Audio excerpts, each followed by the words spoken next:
Oke, assalamualaikum warahmatullahi wabarakatuh. Jadi kelanjutan dari video yang di bagian satunya setelah aplikasi warna hologramnya.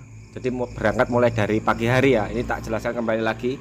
Pagi hari aplikasi sending aplikasi chat NC sampai dengan tengah hari. Durasinya kita buat panjang yo. Ini alasannya kenapa kalau main chat NC itu malah lebih lama. Sebenarnya kalau dilihat dari segi harga itu kan selisihnya nggak seberapa. Terus kualitas jangka panjangnya tentunya akan lebih bagus chat PU ya. Tapi kalau chat NC ya prosesnya mesti agak ribet sedikit. Waktunya panjang, terus untuk mendapatkan hasil yang maksimal itu akan memerlukan waktu yang juga lebih lama. Maksud saya keras untuk ditekan kuku. Jadi setelah aplikasi warna hologramnya tengah hari sekitaran jam 4 itu sudah selesai. Rencananya jam-jam 7 lah, 3 jam dari aplikasi hologramnya itu sudah saya aplikasikan clear code. Ternyata hujan, reda-reda hujan itu di sini jam 9 kurang. Jadi durasi waktu mundurnya kurang lebih 4 jam. Ini masih bisa, kalau saya pribadi masih bisa untuk diaplikasikan clear code. Kalau sampai dengan nginep seperti halnya di penjelasan sebelumnya ya, kalau sampai dengan nginep untuk warna yang berpartikel seperti gini akan sangat mempengaruhi dari partikelnya, karena ini warna-warna yang jenis logam. Jadi kalau misalkan ada warna partikel sampai dengan nginep, tentunya hasilnya nggak akan segurih ketika kita aplikasi dengan jeda yang agak pendek, karena korosif yang terkandung dalam udara itu mempengaruhi bahan yang terbuat dari logam seperti cat berpartikel seperti gini. Oke, jadi ketika kita mendapati kondisi yang memaksa kita harus demikian dengan suhu yang sudah bisa dibilang ini ekstrim, suhunya kan 26 derajat terus kelembapannya 90, kita harus ambil inisiatif bahan yang seperti apa atau bahan yang mana. Kalau saya tetap akan mengambil clear yang sering kita pakai dengan karakter yang kita paham benar, terutama pada pemilihan thinner. Thinner kita tetap akan main thinner yang extra slow. Kalau extra slow mungkin pemahaman bagi teman-teman yang awam kan thinnernya lambat banget untuk menguap. Justru untuk yang extra slow PU ini kandungan airnya akan sangat sedikit, jadi cocok ketika mendapati suhu yang rendah seperti gini, dan juga ketika mungkin suhu yang terlalu panas supaya partikelnya enak ditata. Ini kalau kita ngomongin thinner sebagai campuran dari cat ya.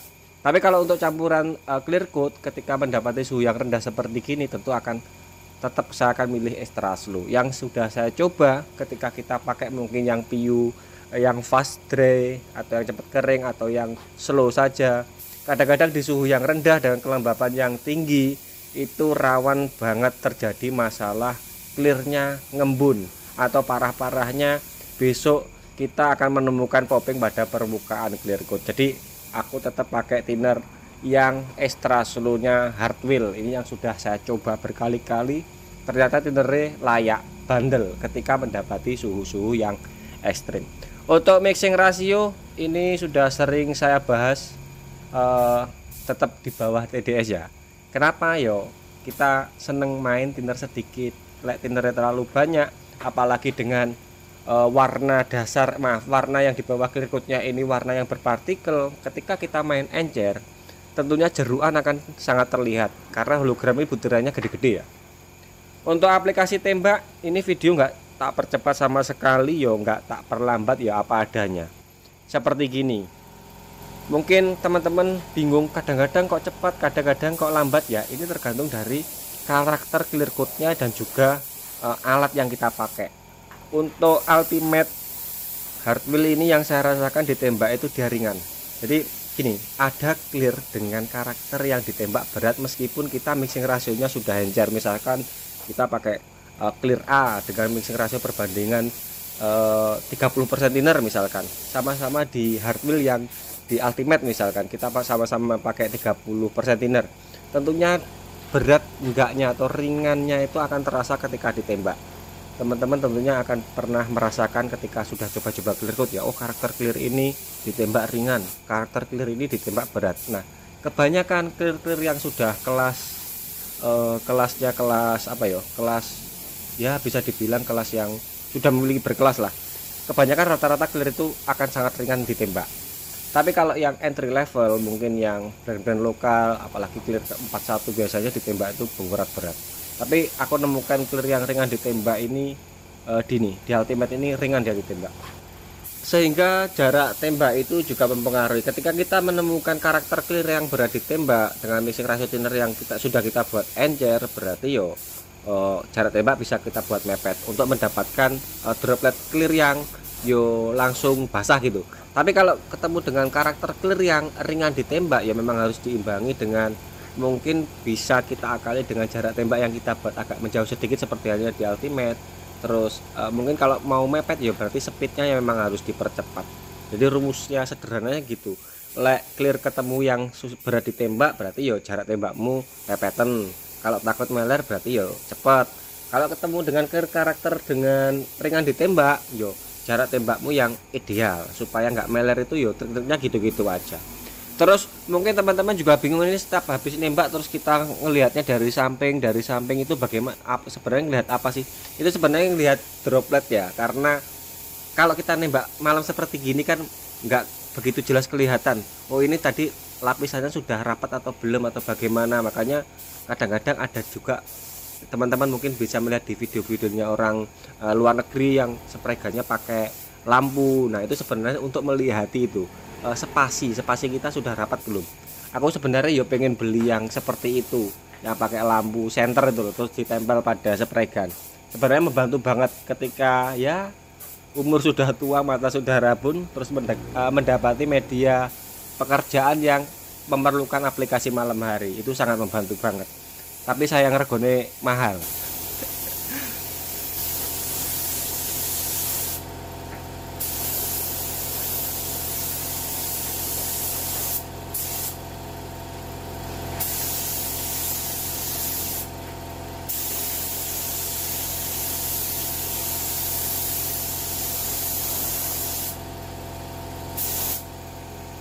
Untuk videonya ini real nggak tak percepat, nggak tak perlambat, supaya teman-teman ada acuan atau ada pembanding. Jadi ngomong aplikasi tapi videonya dipercepat malah nanti yang ikuti tambah bingung. Jadi ketika mendapati media dengan model seperti gini, nembaknya ngambilnya dari mana, awalnya bingung duluan, tapi ketika sudah kebiasaan akhirnya ketemu, oh ternyata jalurnya seperti gini, kita mulai dari sini dan dari sini. Itu sebenarnya kebiasaan saja.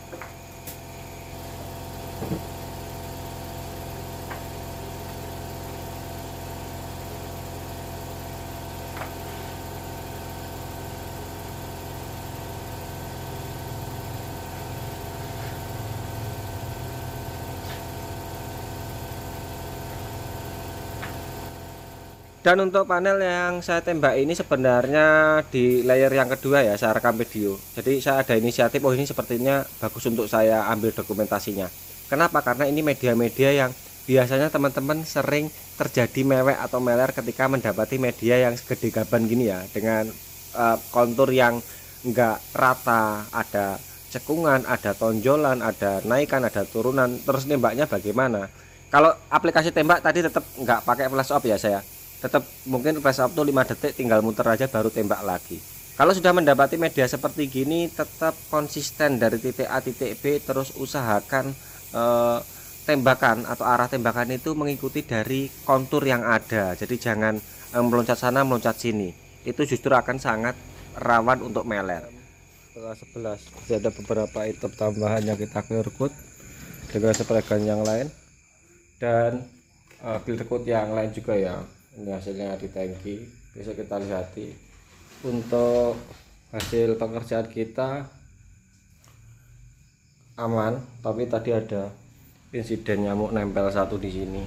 Terus tak kuit apa ya, diambil, terus tak tembak pada situ aja, ternyata gelombangnya nggak mau apa itu namanya, nggak mau pergi, gelombangnya nggak mau rata lagi, atau flow time-nya sudah telat. Tapi itu bisa aja nanti dipoles besok, sekalian kita kasih tipsnya seperti apa jika nemui gelombang atau hilangi media kotor. Oke, dapatnya seperti gini hologramnya. Wih, clear coatnya keren. Oke, gini Itu media yang warna grey seperti gini. Ini media yang besarnya yang agak tadi, aman, gak ada yang meleleh. Clear coatnya sudah lumayan cukup kering ya,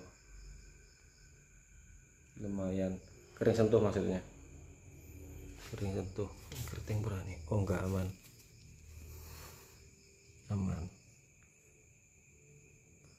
Nah, clear coatnya sudah kering sentuh, hasilnya seperti gini.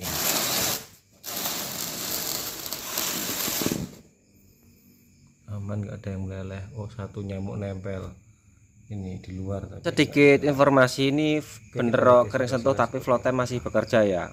Ultimate itu flow time lambat ya, tapi bagus. Setelah kering dia ngeflat. Jam 7.19 hasilnya kalau begini ya, aman. Tadi malam seperti gini.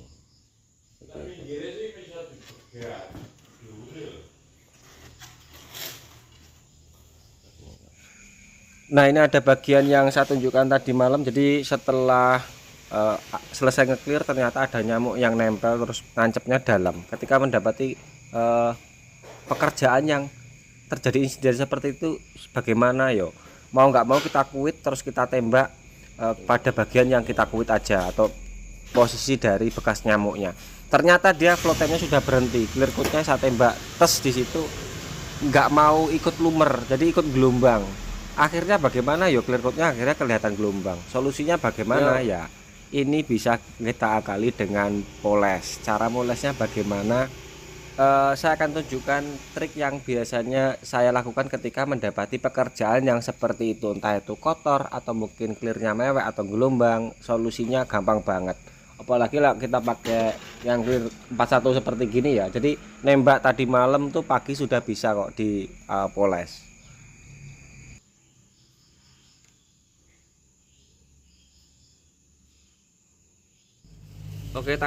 Oke, tanggalnya jelas ya, 14 Maret. Jadi misalkan aku melokut ya kapan, lek anak-anak kayak nggak berani nampak samping seperti gini, nggak berani, mesti keliling jeruk, rata-rata jeruk. Nah, sekarang tak kasih tips untuk cara menghilangi nih yang kelihatan seperti gini. Ini karena kotor, tadi malam tak kuit, terus tak tembak lagi bagian situ, ternyata flow time-nya sudah mati. Nah, nggak berani nembak nampakkan seperti gini. Tak kasih tips cara menghilanginya. Ada dua, kebetulan kanan kiri itu sama. Mana ini tadi? Enggak kelihatan. Oh, ini di sini. Cekungannya di sini.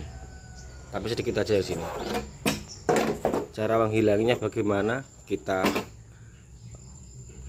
tunjukkan. Nah, ini nggak begitu parah. Nampakkan sampai begini nggak berani. Mesti videonya dari kejauhan gini atau di bawah pohon rambutan. Nah, kalau saya mesti berani gini. Nah, gini. Ini jenis clear flat ideal ini. Ini yang kita poles ya hanya pada bagian yang kotor ini saja. Bagian yang gelembung saja ya, nggak semua, nggak usah perlu semua, nggak apa-apa. Ini clear ya, delok to. Hah? Pandang sari samping yo ngene. Nah. Samping gini. Nah, gini. Oke? Karena wong tua kayak serawani. Mobil jeroane gede-gede mari. Oke, kita tandai dulu areanya ini. Misalkan anu ya pakai spidol yang putih itu supaya enak ya. Tapi ini gini aja kelihatan kalau saya. Nah, seperti gini kita tandai dulu. Kemudian teman-teman siapkan seperti gini. Misalkan mau beli online ya ada. Ini penghapus yang kemarin sempat saya review ya. Penghapus seperti gini. Khusus untuk kegiatan poles ngilangi kotor ya. Bahannya dari karet. Alternatif lain, misalkan cari di online itu lama atau gimana ya, teman-teman bisa menggunakan penghapusnya tukang itu lah, penghapus pensil tukang Staedtler kah apa itu yang warnanya oranye sama biru. Jadi teksturnya dia itu keras, karet tapi keras. Ini untuk meratakan media-media yang terdapat gelembungan seperti gini atau kotor, itu gampang banget. Kalau misalkan ini tadi lelehan sampai tinggi ya, di masking tape kanan kiri seperti tutorialnya di tempatnya Bayu Airbrush ada ya. Tapi kalau kayak gini kita langsung amplas seperti gini aja bisa. Untuk amplas kayak misalkan teman-teman pengen alat yang sederhana yo penghapus terus sama amplas kertas biasa. Ini amplas kertas yang saya potong terus nanti dikasih double tip bolak-balik. Saya pakai ini aja, coba niken. Mulai dari mungkin bisa 800, 1000 naik ke 1200 sampai terakhir 2000.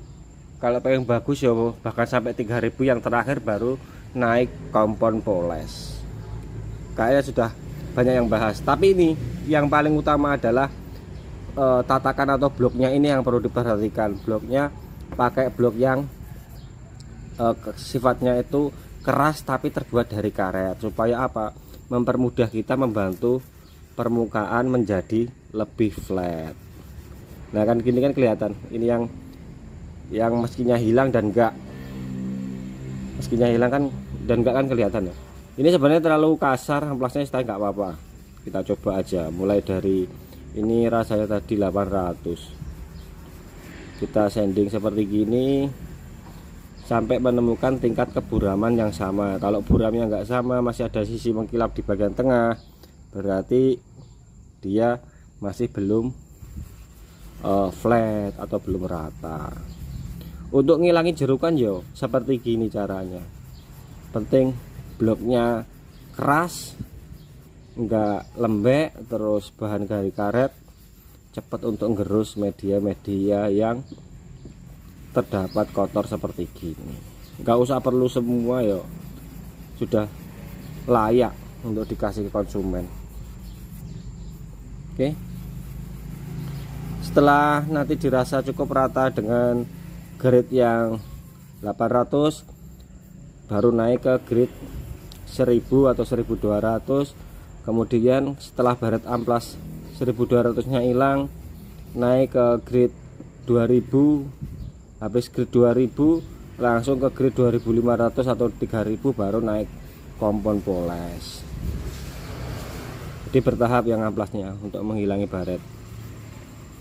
Nah ini kelihatan yang tengah berarti belum masih ada tonjolan, masih ada cekungan berarti. Nah seperti gini. Mungkin misalkan teman-teman ketika sudah dirasa perasaannya cukup, terus ternyata kita kasih kompon poles, ternyata baretnya masih nampak, berarti grade amplasnya teman-teman ada yang salah. Jadi nggak berurutan. Misalkan kita mulai dari 800 ya memang harus bertahap naik ke 1000 atau 1200, 1500, terus 2000, 2500 sampai dengan 3000. Itu trik untuk supaya tidak meninggalkan baret amplas ketika nanti dikompon ya. Kan kadang-kadang setelah dikompon mengkilap, terus kita lap dengan kit atau wax atau kita lap dengan kain, ternyata masih ada nampak baretan amplas, berarti amplasannya ada yang keliru. Bertahapan baretan amplasnya pasti nggak berurutan. Oke, sedikit tips ini mudah-mudahan ada manfaatnya. Kalau lebih detailnya ya nanti kita buatkan session tersendiri lah. Ini amplasnya campur aduk, ada yang pakai amplas kering, ada yang pakai amplas kertas. Yo semua itu sebenarnya yo tergantung kondisi dan situasi. Yang lebih layak teman-teman lihat di channel Bayu itu yang lebih proper ya alatnya. Tapi kalau apa adanya ya seperti gini, yang penting amplasnya tetap berurutan. Oke, sekian dari saya, mudah-mudahan video ini ada manfaatnya. Minta maaf videonya kepanjangan karena saya berusaha menyajikan video yang real supaya teman-teman gampang untuk mengikuti. Sampai ketemu dengan video selanjutnya. Hanya pada area ini saja. Ini waxnya supaya ngilangin pucat. Pokoknya kuncinya ada pada amplasan. Teman-teman kalau grade amplasnya bertahap, ya tentunya hasil polesannya ya akan bagus. Tapi kalau dari kasar langsung lembut, mesti meninggalkan bekas baretan. Yang telaten aja amplasnya. Sabar kalau pas grade yang sudah grade halus ya. Udah langsung kita lap seperti gini, sudah hilang bekasnya, medianya ya wis layak, nggak perlu dipoles semuanya. Tapi kalau misalkan mau dipoles semuanya yo itu lebih bagus. Tapi kalau saya pribadi orang dang bayaran, makanya kita belajar aplikasi sebagus mungkin dengan macam-macam spek-spekannya macam-macam itu untuk meringankan pekerjaan akhir. Kalau bisa tembakannya bagus, berarti kan metodenya nggak usah perlu yang panjang lagi. mungkin vlog food atau poles, kecuali kalau untuk kebutuhan ya, vlog food dalam arti untuk kebutuhan. Oke, dapetnya seperti gini, media wis layak pola untuk media jualan. Gambarku jauh lah loh. Nah, seperti gini hasilnya. Oke, mudah-mudahan video ini ada manfaatnya. Sampai ketemu dengan video selanjutnya.